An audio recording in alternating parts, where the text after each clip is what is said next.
Todavía recuerdo claramente aquella mañana. Estaba parada como una estatua frente a nuestra casa de alquiler con una barriga enorme de 9 meses y un vestido de premamá que empezaba a empaparse por el líquido amniótico. Mientras tanto, mi marido miraba con los ojos desorbitados el asiento del coche y decía con tono duro: «Esta tapicería de cuero es cara Lucía. ¿No puedes aguantarte un poco?». Y después de eso me ordenó bajarme, puso mi maleta en la acera y se fue sin más. Me llamo Lucía, tengo 29 años y en ese momento mi embarazo ya había entrado en la semana 37. Vivía con mi marido Alejandro, de 34 años, en un pequeño piso de alquiler de 40 metros cuadrados en Getafe, a las afueras de Madrid. Nuestra casa era estrecha, 2 habitaciones minúsculas, una cocina donde apenas cabía una persona y paredes tan finas que se oía claramente el despertador y las discusiones de los vecinos de al lado cada madrugada. Por las mañanas a menudo oía pasar el camión del butano golpeando las bombonas o a los vendedores ambulantes gritando. Mi embarazo no fue fácil. Sufría calambres por la noche hasta el punto de no poder dormir. Vomitaba tanto en el primer trimestre que perdí 100 kilos. Y cada vez que me levantaba por la mañana sentía la espalda como si se me fuera a partir, pero aguantaba porque pensaba que todas las embarazadas pasaban por esto. Alejandro trabajaba como administrativo senior en una oficina de leasing privada en el Paseo de la Castellana en Madrid. Salía temprano antes de que yo despertara y volvía tarde cuando yo ya estaba cansada de esperar. Pero lo que me hacía sentir más sola era que últimamente se iba a casa de su madre en la Sierra de Madrid todos los fines de semana.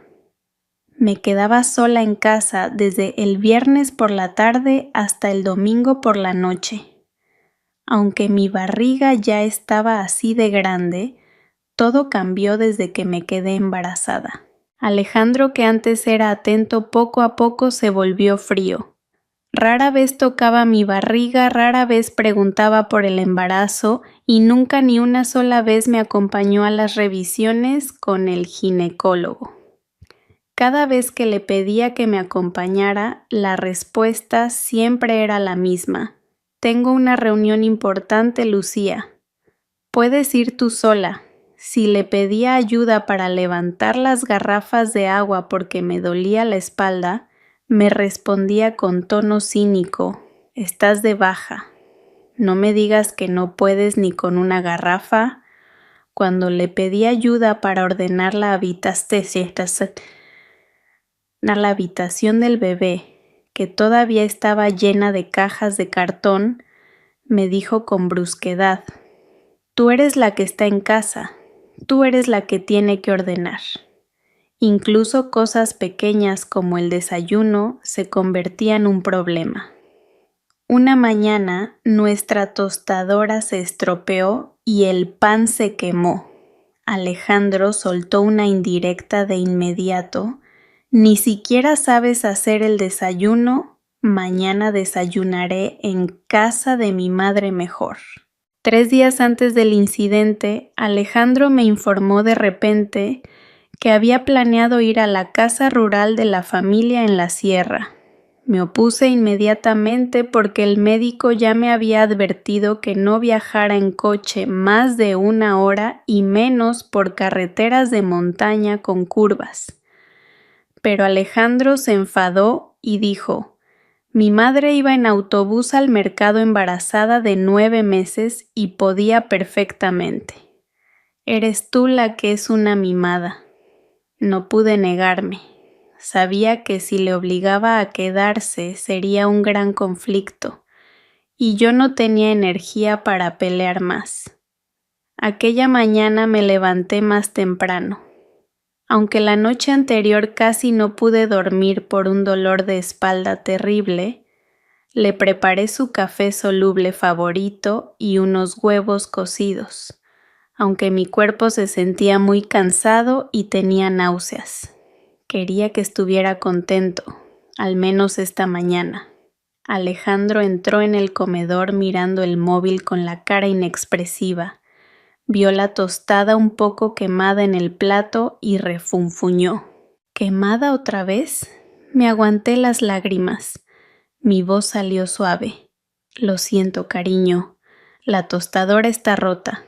Ni siquiera me miró solo, cogió su maletín y dijo: olvídalo, seguro que en la sierra mamá ha cocinado algo rico.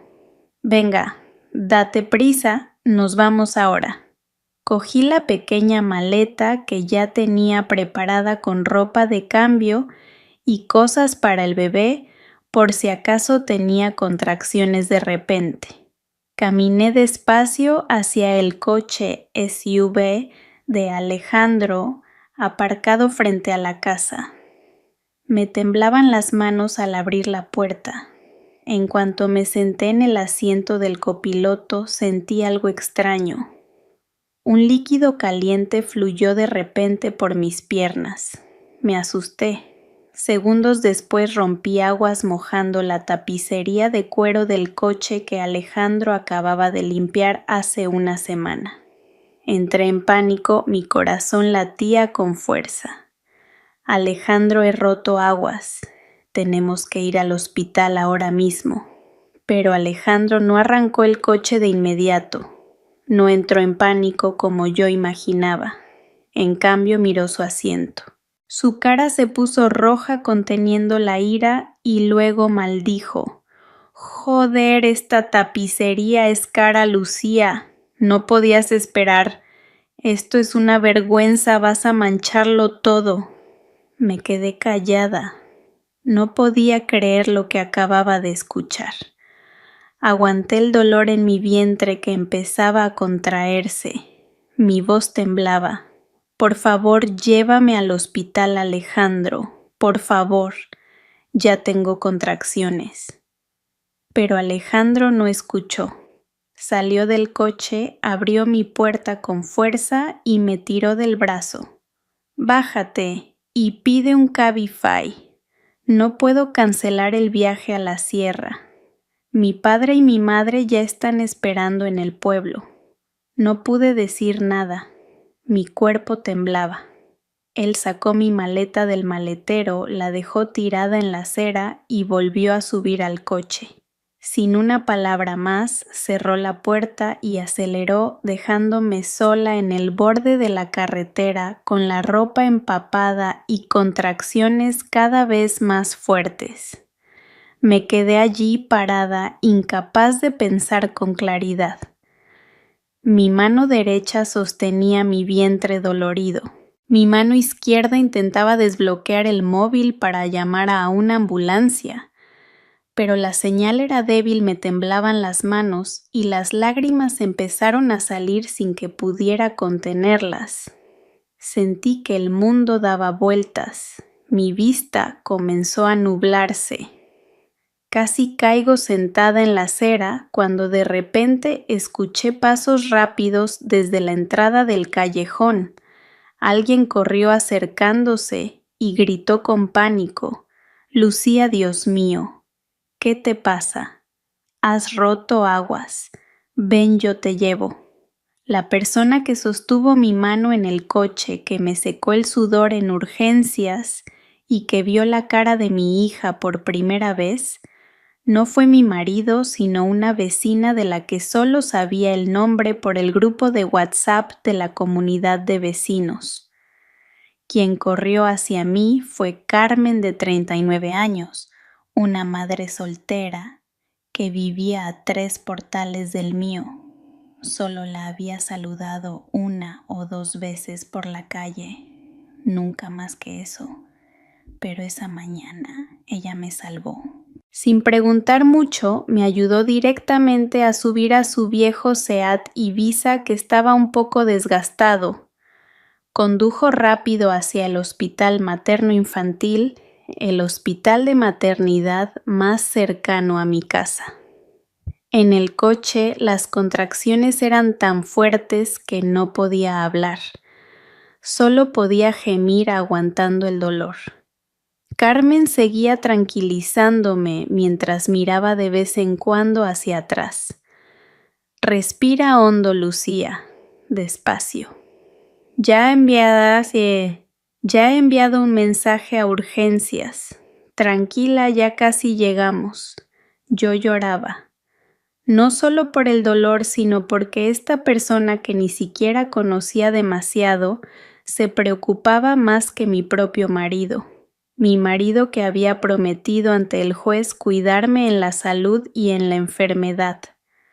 Al llegar al hospital, los celadores me llevaron directamente en silla de ruedas a urgencias. Me atendieron rápidamente porque mi condición ya era crítica. Carmen no se fue a casa, se quedó esperando fuera. Incluso ayudó a gestionar el papeleo y pagó el depósito con su propio dinero. Me llevaron a la sala de partos. El médico dijo que debía dar a luz inmediatamente porque llevaba más de 2 horas con la bolsa rota. El proceso de parto se sintió muy largo y doloroso. Yo gritaba y lloraba. Y en mi cabeza solo había una pregunta: ¿por qué tengo que pasar por esto sola? Finalmente, después de horas de lucha, nació mi hija. Una niña sana con un llanto fuerte llamada Valentina. Pero sufrí una hemorragia leve después del parto porque mi presión arterial subió debido al estrés extremo. El médico dijo que debía guardar reposo absoluto. Cuando desperté del efecto de la anestesia, vi a Carmen sentada en la silla junto a mi cama. Me había traído agua embotellada y ropa limpia. Mis ojos se llenaron de lágrimas al verla. Carmen, gracias, susurré con voz ronca. Ella sonrió suavemente. Ya está, no pienses en eso. Lo importante es que tú y la bebé estáis sanas. Valentina es preciosa, Lucía. Estuve 3 días ingresada en el hospital. En esos 3 días Alejandro no apareció, no envió noticias, no llamó. Incluso el grupo de WhatsApp de la familia de Alejandro, que normalmente estaba lleno de actividad, esta vez estaba en silencio absoluto. Nadie me felicitó ni preguntó cómo estaba. Quien estuvo fue Carmen, que venía todos los días trayendo comida, ayudando a cambiar los vendajes de mis puntos y enseñándome la forma correcta de amamantar, ya que era la primera vez para mí. No sabía cómo agradecerle lo suficiente. La tercera noche finalmente me armé de valor para contactar a mis padres, a quienes no había visto en 2 años. Antaño había cortado la relación con ellos porque no estaban de acuerdo con que me casara con Alejandro. Decían que Alejandro no era la persona adecuada, pero yo fui terca. Pensé que yo sabía más. Mi padre Manuel contestó al teléfono con voz suave. Pude sentir la preocupación en su tono. Lucía, ¿dónde estás, hija? Rompí a llorar en cuanto escuché su voz. Le conté todo sobre cómo Alejandro me había abandonado, sobre cómo di a luz sola, sobre cómo no sabía qué hacer ahora. Papá guardó silencio un buen rato antes de decir: finalmente iremos allí esta tarde. Espéranos, hija. Cuando llegaron, mi madre Rosa me abrazó fuerte mientras lloraba. No dijo nada, solo me abrazó como si no quisiera soltarme. Papá estaba de pie a su lado, con el rostro tenso y la mirada afilada. Después de un largo silencio, papá dijo finalmente con voz baja pero llena de determinación: No nos quedaremos callados esta vez. No sabía qué quería decir en ese momento, pero sentí algo diferente en la forma en que papá me miraba. Había una ira contenida, pero también una firmeza que me hacía sentir segura. Al día siguiente, Carmen vino de nuevo. Esta vez traía un sobre marrón pequeño. Me lo dio con cuidado. Lucía, esto es para ti, dijo en voz baja. Abrí el sobre. Dentro había una memoria USB pequeña y una hoja de papel escrita a mano. Leí la nota. Decía: grabación de las cámaras de seguridad cuando Lucía entró al hospital, del guardia del turno de noche que sintió lástima. Miré a Carmen confundida. Ella se sentó a mi lado y explicó: conozco a uno de los guardias de seguridad de aquí. Me dijo que había una grabación de cuando entraste empapada, pálida, casi desmayada. La guardó porque pensó que en algún momento podrías necesitarla. No pude decir nada. Mis manos temblaban sosteniendo el USB. Carmen tomó mi mano y dijo suave pero firmemente: si necesitas un testigo, estoy lista. Yo misma vi cómo tu marido te abandonaba. No me quedaré callada si decides luchar. Esa noche, después de que todos se durmieron, abrí el maletín que había traído papá. Dentro había varios documentos oficiales. Los leí uno por uno con manos temblorosas. Demanda de divorcio, solicitud de custodia de la niña, y encima había una pequeña nota escrita por papá que decía: solo tienes que decirlo, hija. Miré a Valentina durmiendo plácidamente a mi lado. Su rostro era tan tranquilo, tan inocente. No quería que creciera viendo a su madre ser menospreciada, insultada e ignorada. No quería que pensara que esta era una forma normal de tratar a una mujer. Cogí mi móvil y escribí un mensaje para papá. El mensaje era corto, solo 3 palabras: estoy lista, papá. No imaginé que un simple video corto de 13 segundos grabado discretamente por un estudiante de medicina pudiera destruir la reputación de una familia que siempre se había sentido la más santa y la más correcta. 2 días después de salir del hospital, Carmen vino a casa de mis padres con cara seria. Traía su móvil y me mostró algo que me dejó sin habla. Lucía, tienes que ver esto, dijo dándome el móvil. En la pantalla ya había un video corto que se estaba volviendo viral en TikTok. Reconocí el lugar. Era la acera frente a mi piso de alquiler. Y reconocí a la persona en el video. Era yo. El video fue tomado desde el otro lado de la calle. Se veía claramente cómo yo estaba parada cojeando con la ropa empapada sosteniendo mi gran barriga. Luego se veía a Alejandro salir del coche, gritando con cara de enfado, cerrando la puerta del coche con fuerza y arrancando inmediatamente para irse, dejándome sola. Aunque mi cara estaba un poco borrosa por la distancia de la cámara, la matrícula del SUV y la señal de aparcamiento frente a la casa se veían bastante claras. Esto lo grabó un estudiante MIR que estaba haciendo prácticas en la clínica de enfrente de tu casa, explicó Carmen en voz baja. No lo grabó a propósito, estaba haciendo contenido sobre la vida de estudiante de medicina, pero justo captó el incidente.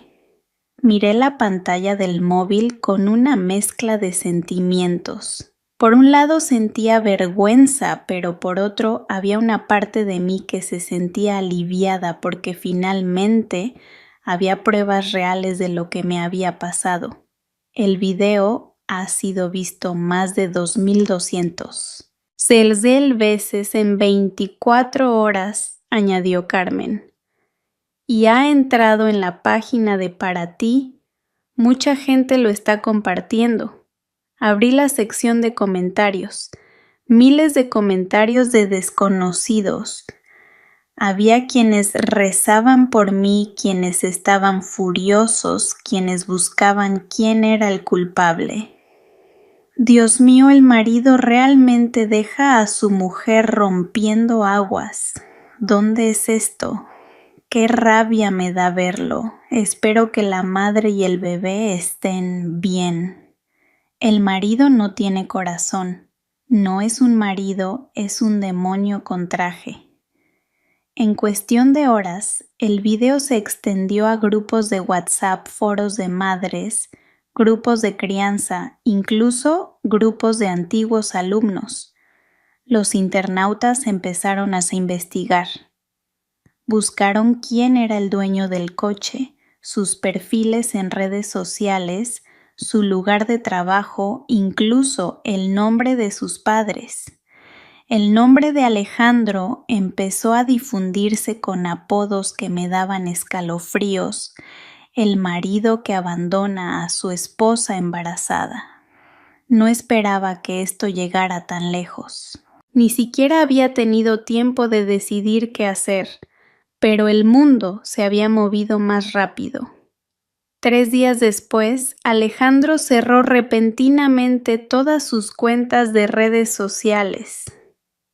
Su cuenta de Instagram desapareció, su LinkedIn no estaba accesible, pero hizo una última publicación en su Facebook antes de desaparecer.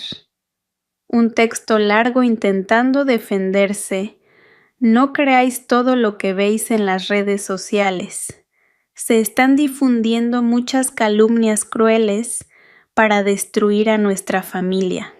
Nosotros tenemos nuestra propia versión de la historia, pero elegimos callar porque somos una familia civilizada.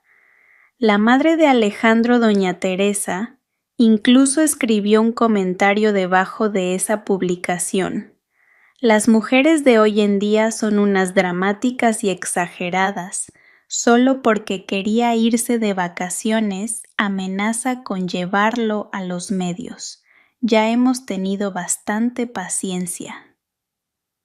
Leí ese comentario una y otra vez. Cada palabra se sentía como una bofetada. Me llamaban exagerada.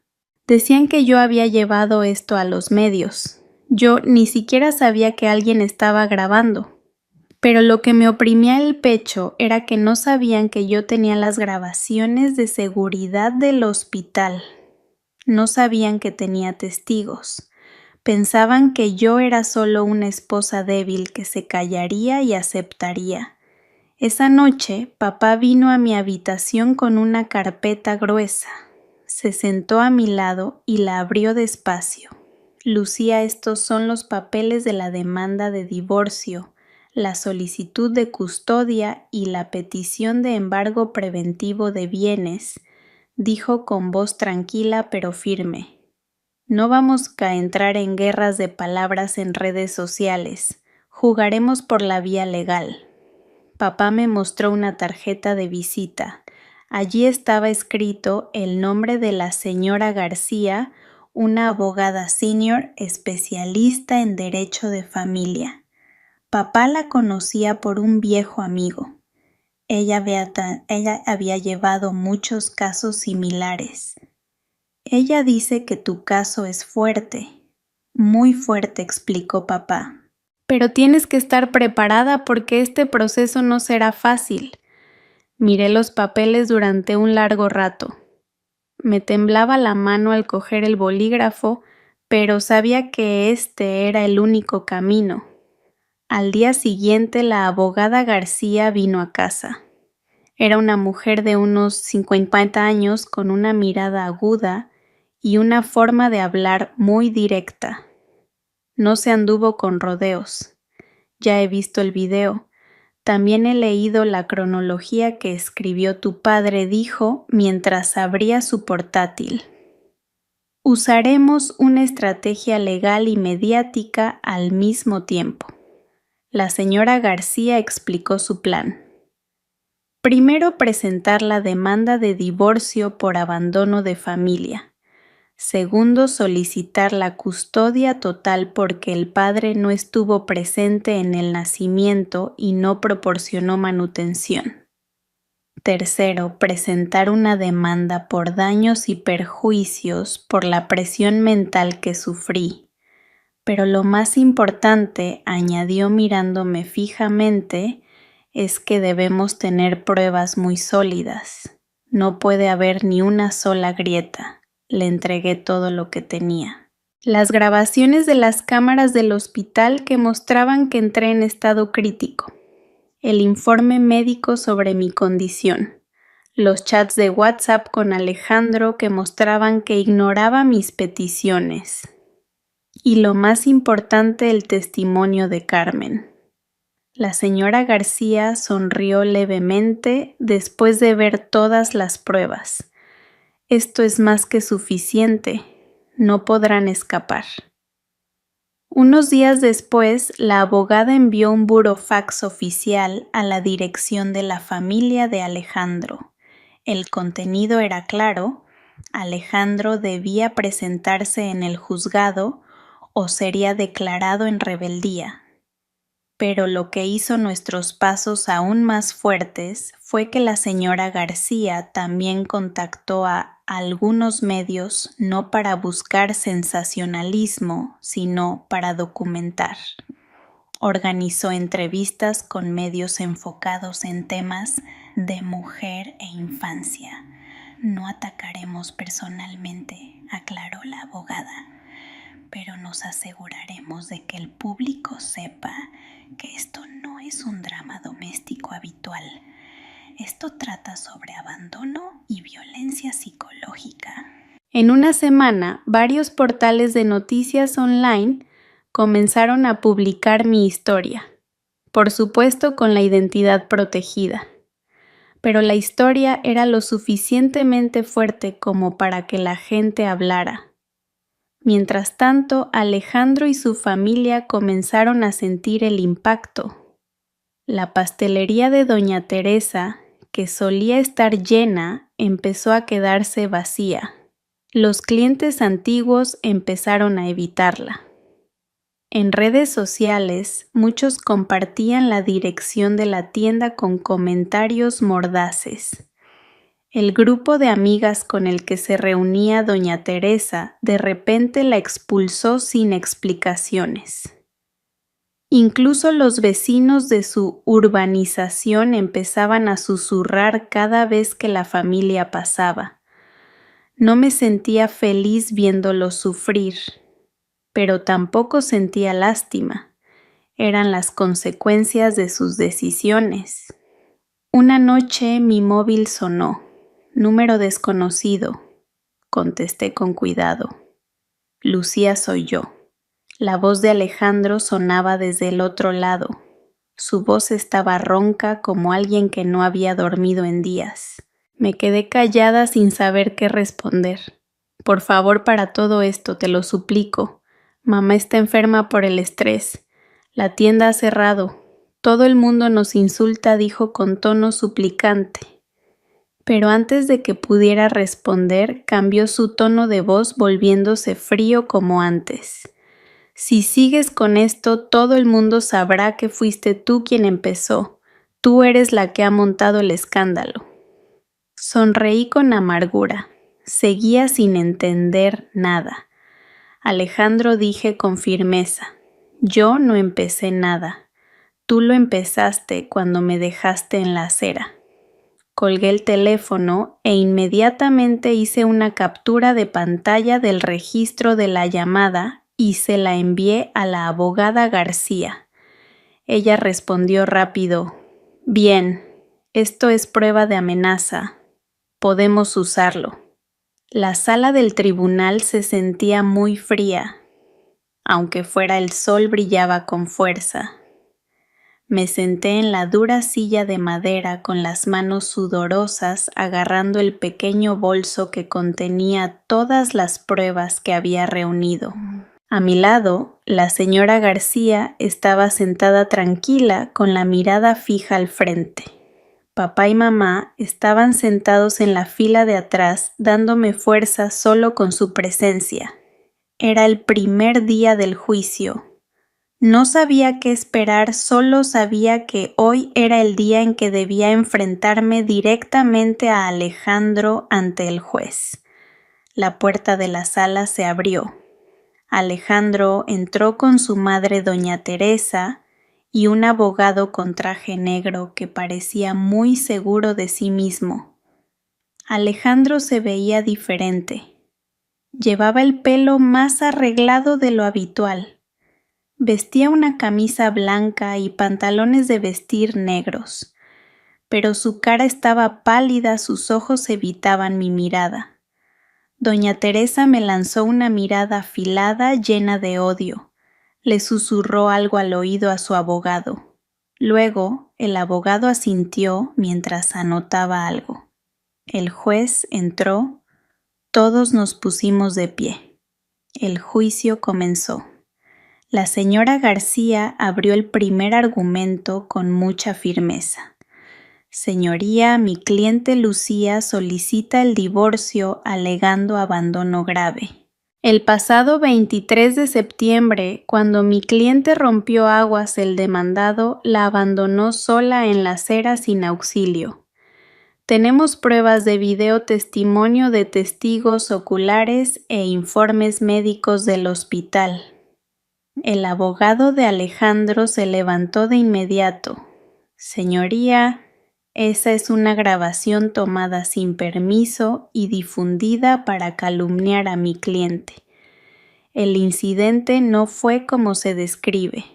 El demandado solo pidió a la demandante que buscara otro transporte debido a una urgencia familiar. Aguanté la respiración. Realmente iban a defender esa acción. La señora García no se inmutó. Sacó documento tras documento. Este es el informe del médico que atendió a mi cliente.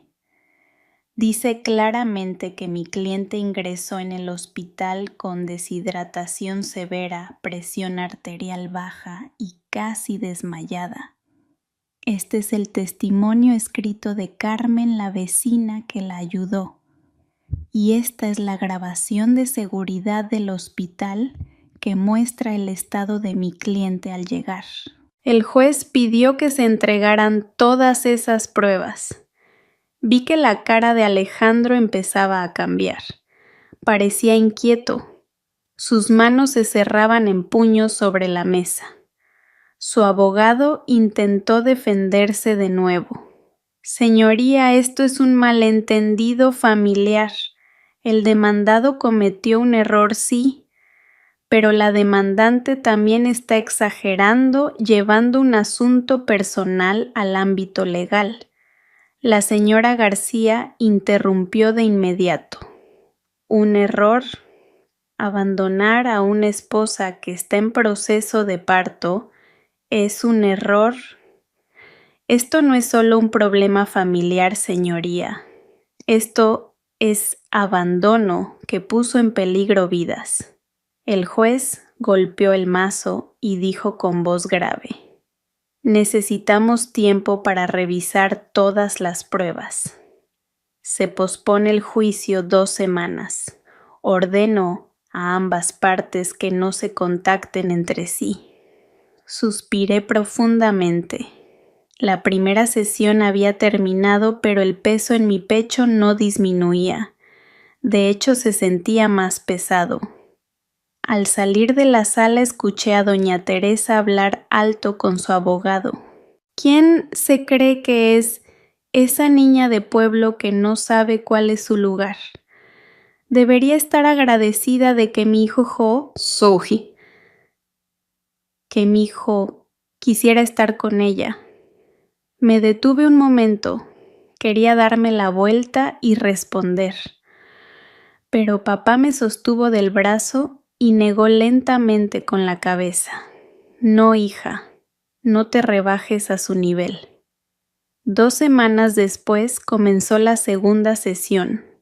Esta vez Carmen asistió como testigo. Se paró frente al juez con calma y contó lo que vio esa mañana. Vi a Lucía parada en la acera con la ropa mojada. Se sujetaba el vientre mientras lloraba. El coche ya se había ido y ella estaba sola con la maleta a su lado. Supe de inmediato que era una emergencia.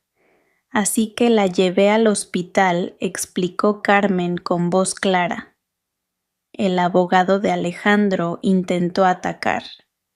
Vio la testigo directamente la conversación entre el demandado y la demandante. No escuché directamente, respondió Carmen con sinceridad. Pero vi al marido salir del coche, dar un portazo y marcharse inmediatamente. Lucía estaba claramente en una condición que requería auxilio. El juez también leyó el informe del médico de guardia que me atendió esa noche. La paciente ingresó en estado crítico, caída de presión, deshidratación severa y contracciones fuertes. La paciente casi entra en shock. Si se hubiera retrasado unos minutos más, podría haber puesto en peligro la vida de la madre y del bebé. Vi a Alejandro bajar la cabeza profundamente, cubriéndose la cara con las manos. No sé si estaba arrepentido o simplemente avergonzado, no lo sabía y ya no me importaba. La señora García continuó presentando pruebas adicionales. Señoría, durante los 3 días que mi cliente estuvo ingresada, el demandado nunca vino, no llamó, no envió noticias. Incluso después de nacer su hija, el demandado nunca preguntó por la condición de su propia bebé. El abogado de Alejandro intentó defenderlo. El demandado estaba bajo presión debido a problemas familiares. ¿Qué problema familiar es más importante que el nacimiento de su primer hijo?, preguntó la señora García con agudeza. La sala quedó en silencio, nadie pudo responder. Finalmente, el juez golpeó el mazo y dio un veredicto provisional. Basado en las pruebas existentes, el tribunal concede la solicitud de divorcio provisional. La custodia de la niña Valentina se otorga a la demandante Lucía. El demandado Alejandro está obligado a pagar la manutención de la hija por una cantidad que se determinará en la próxima sesión. Como garantía, la bonificación del demandado por valor de 5,000 euros será bloqueada temporalmente. Escuché a doña Teresa gritar desde atrás: «Esto es injusto.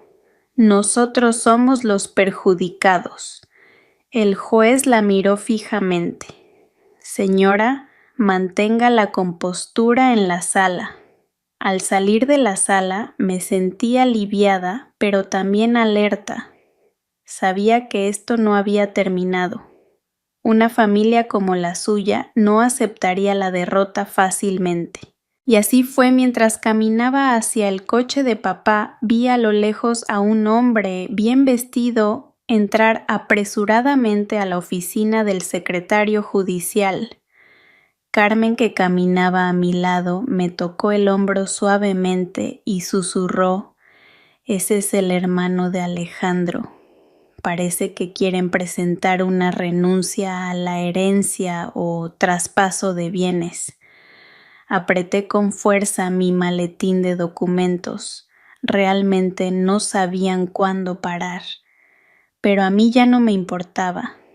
Yo había empezado esto y lo iba a terminar hasta el final. En el coche, papá preguntó en voz baja: «¿Estás segura, hija? Esto es solo el principio, puede que jueguen aún más sucio».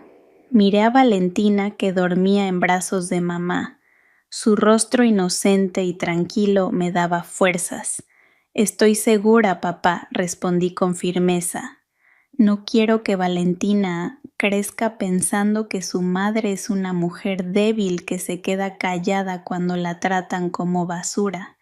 Quiero que sepa que su madre luchó. Papá asintió lentamente y arrancó el coche.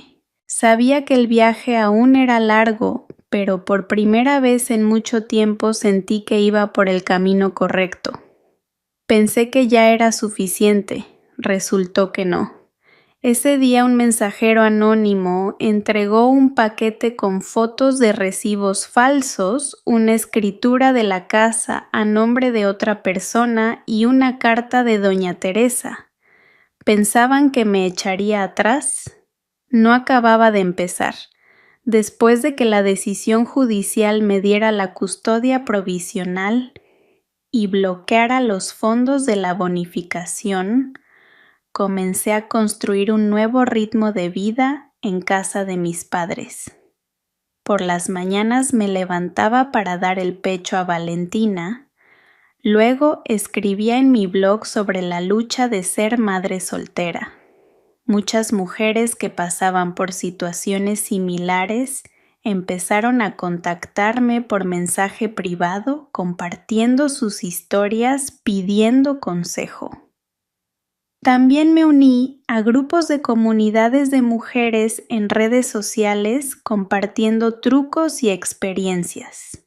Por primera vez en mi vida sentía que tenía un propósito mayor que simplemente sobrevivir. Pero también sabía que Alejandro y su familia no habían terminado. Eran demasiado arrogantes para aceptar la derrota, y no me equivoqué. Una tarde un mensajero trajo un sobre marrón grande sin remitente.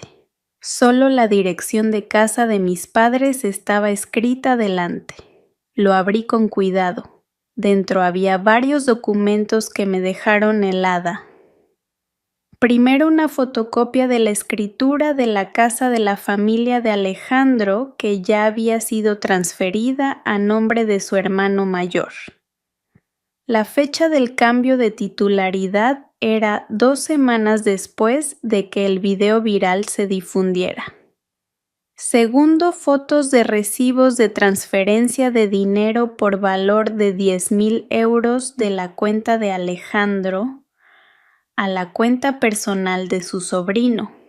Y tercero, una carta manuscrita de doña Teresa cuyo contenido me hizo enfadar y reír amargamente al mismo tiempo. No volveremos al juzgado, pero si quieres paz para todo esto, no destruyas nuestra familia. Leí la carta una y otra vez. Movían los bienes a escondidas, lavaban dinero en cuentas ajenas y luego pedían paz. Pensaban que era tonta. Llevé inmediatamente todas esas pruebas a la señora García y a mi padre. La abogada leyó los documentos con expresión seria, asentía de vez en cuando y luego sonrió levemente. Han cometido un gran error, dijo, mientras reorganizaba los documentos. Esto se llama alzamiento de bienes para evitar la obligación de manutención. Esto puede ser una demanda adicional. La señora García preparó inmediatamente una nueva estrategia. Primero, solicitud de bloqueo de las cuentas de terceros que recibieron transferencias sospechosas. Segundo, una orden judicial de embargo de bienes. Tercero, una demanda adicional por alzamiento de bienes.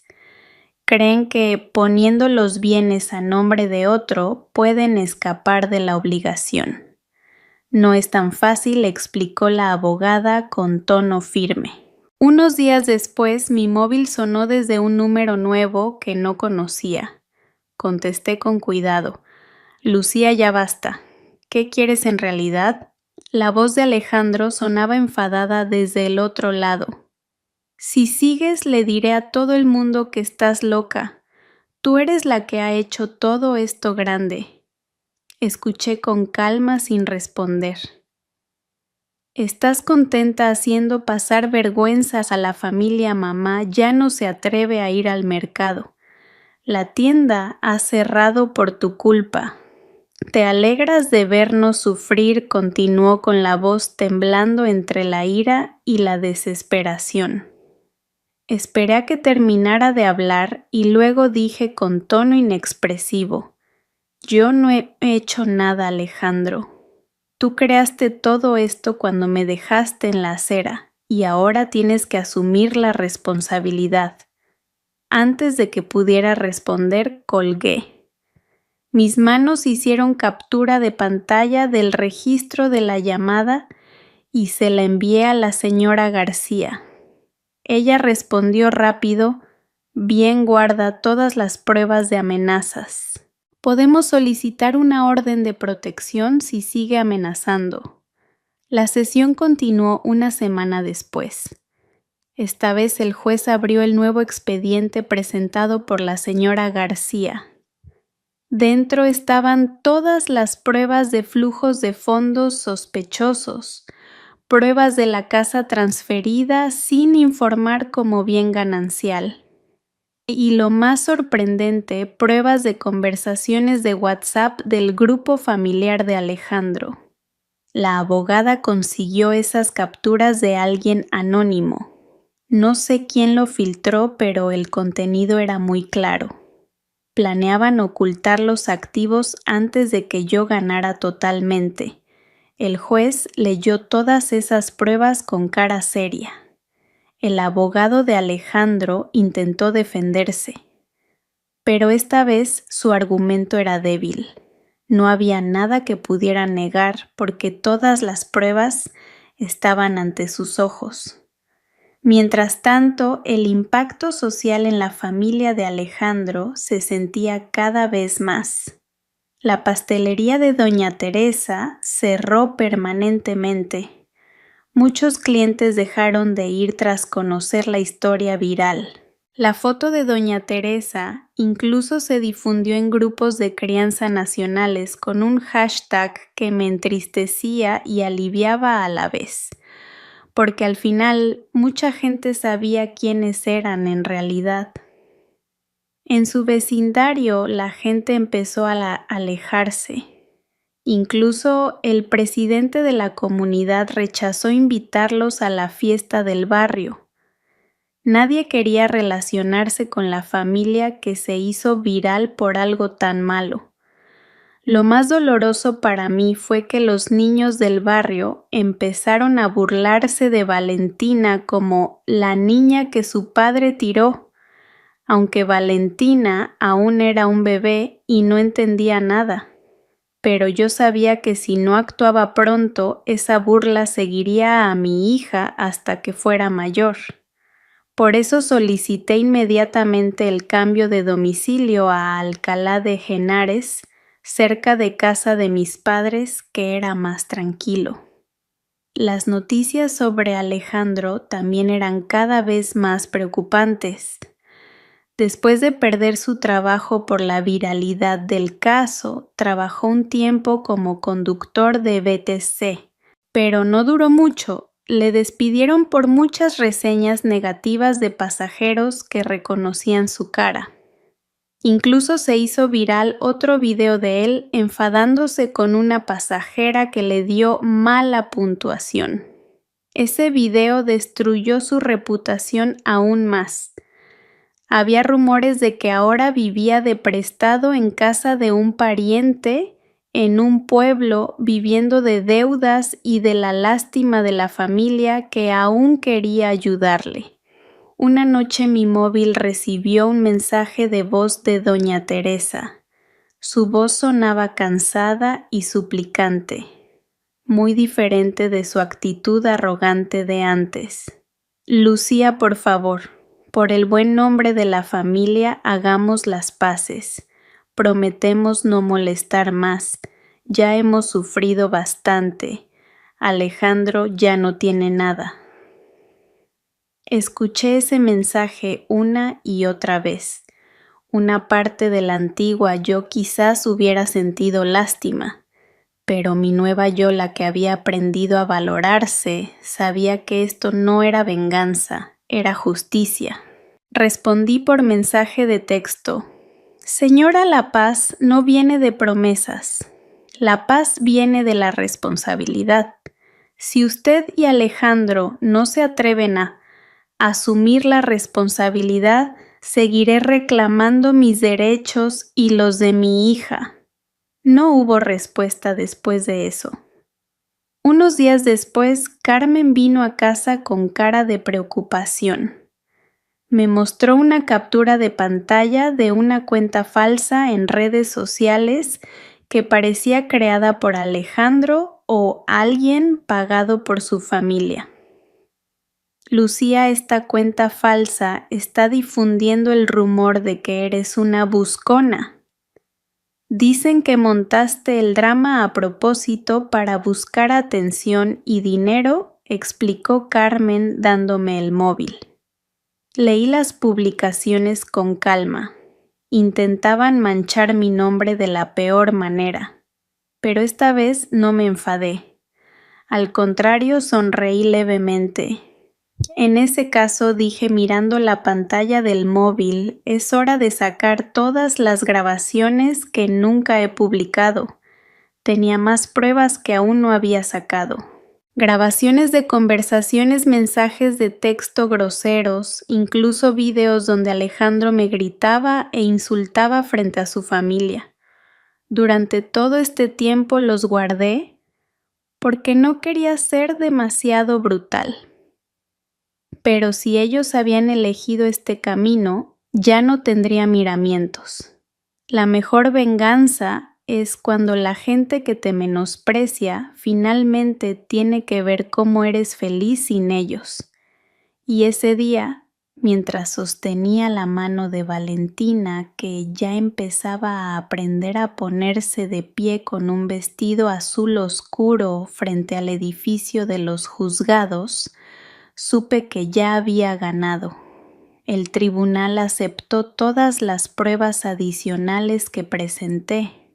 Grabaciones de los insultos de Alejandro y su familia, flujos de fondos a terceros, claramente sospechosos, e incluso el intento de difamación a través de cuentas falsas que finalmente fueron rastreadas por el equipo de la señora García.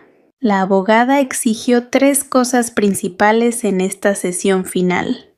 Primero, divorcio definitivo sin mediación, porque estaba claro que no había buena fe por parte del demandado. Segundo, manutención para la niña, que debía estar garantizada al menos por 3 años por adelantado o con garantías reales. Tercero, costes de recuperación mental debido a la presión sufrida por las redes sociales y la familia del demandado. La última sesión comenzó esa mañana. La sala se sentía más tensa que antes. Alejandro vino solo esta vez, sin su madre, sin el abogado confiado de antes. Estaba sentado en la silla con cara desaliñada, zapatos sin lustrar, pelo revuelto. Parecía alguien que se había rendido por completo. El juez abrió la sesión y leyó todas las pruebas acumuladas. Uno por uno, todos los errores de Alejandro y su familia fueron leídos con claridad. Abandono, alzamiento de bienes, amenazas, difamación. Todo estaba registrado ordenadamente. El nuevo abogado de Alejandro, un joven abogado de oficio que parecía inexperto, intentó defender con argumentos débiles, pero incluso él mismo parecía no estar seguro de lo que decía. Se le pidió a Alejandro que hablara. Se levantó tambaleándose, le temblaban las manos. Su voz era baja, casi un susurro. Me rindo. Hagan lo que quieran. Eso fue todo lo que dijo. Sin defensa, sin disculpas, sin nada, solo rendición total. El juez golpeó el mazo con un sonido fuerte que resonó en toda la sala. Basado en todas las pruebas y testimonios, el tribunal falla a favor de la demanda de la demandante en su totalidad. El matrimonio entre Lucía y Alejandro queda disuelto. La custodia de la niña Valentina se otorga completamente a Lucía. El demandado Alejandro está obligado a pagar la manutención cada mes y se le prohíbe acercarse a la demandante en un radio de 500 metros. Si incumple, se aplicarán sanciones penales. Escuché el veredicto con un alivio extraordinario. No hubo alegría excesiva, no hubo ganas de vitorear, solo un profundo alivio porque finalmente todo esto había terminado. Al salir de la sala vi a Alejandro de pie en una esquina del pasillo mirando al vacío hacia el suelo. Por un momento nuestros ojos se encontraron. No había odio en mis ojos, pero tampoco perdón, solo vacío. Ya éramos completos extraños. Unas semanas después del fallo final, mi familia y yo nos mudamos definitivamente a Alcalá de Henares.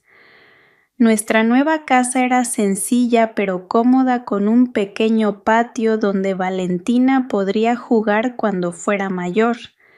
Lejos del bullicio, lejos de las miradas de la gente que juzgaba. Empecé a centrarme en el blog que gestionaba.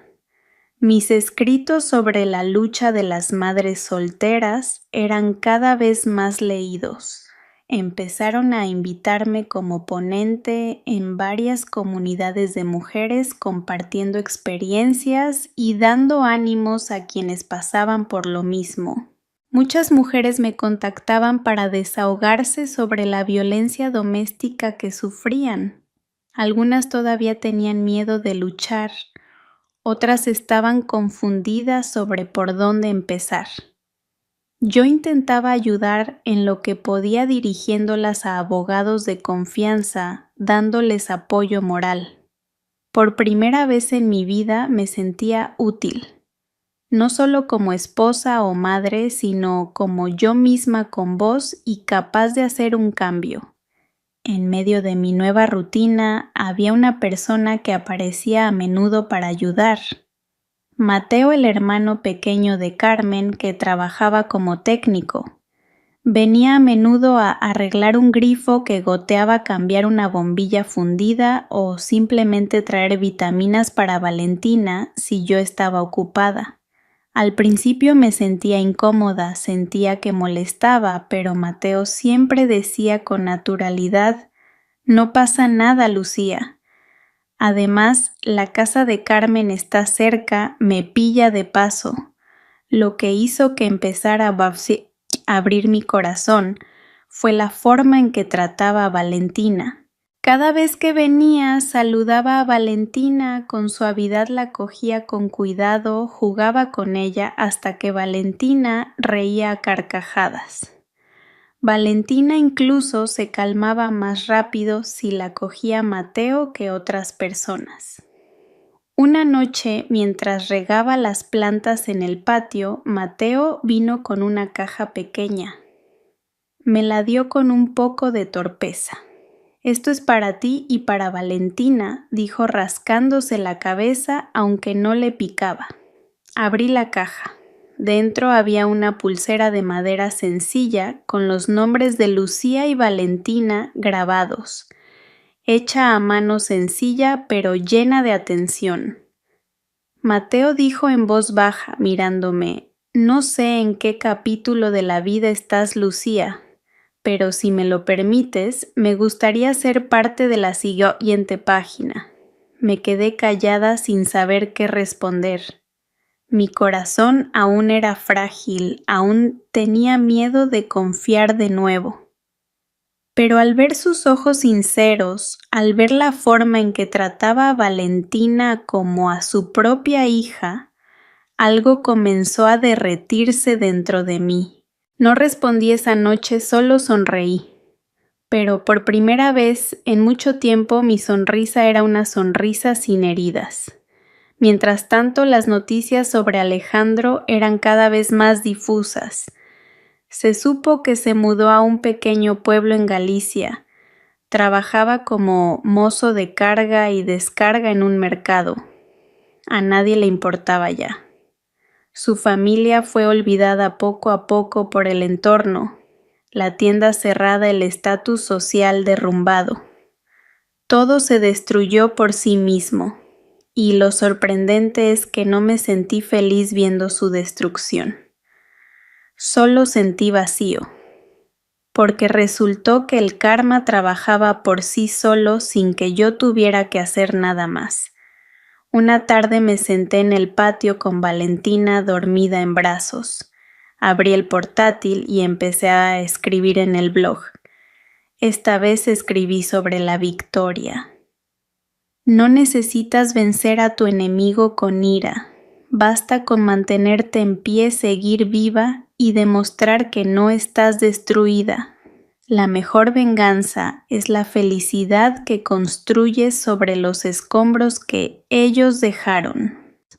Al final del texto subí una foto de mi mano cogiendo la manita de Valentina con el fondo de un cielo de atardecer color rojo ladrillo precioso. La publicación fue leída por miles de personas en cuestión de horas.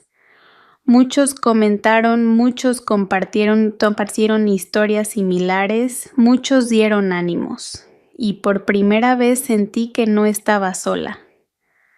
Unos meses después, mientras empujaba el carrito del bebé para el paseo de la tarde, me detuve un momento y miré hacia la cámara del móvil que puse en un banco para grabar el momento. Sonreí y dije en voz baja pero firme: esta lucha no fue para hacerle sufrir a él, es para que mi hija sepa que su madre nunca será silenciada por el miedo. Y espero que todas las mujeres ahí fuera que están luchando sepan que no estáis solas. Merecéis ser felices, merecéis ser respetadas. Apagué la cámara y seguí caminando empujando el carrito de Valentina. El cielo de la tarde estaba muy despejado. La brisa suave golpeaba mi cara con delicadeza. Y por primera vez en esta vida me sentí verdaderamente libre.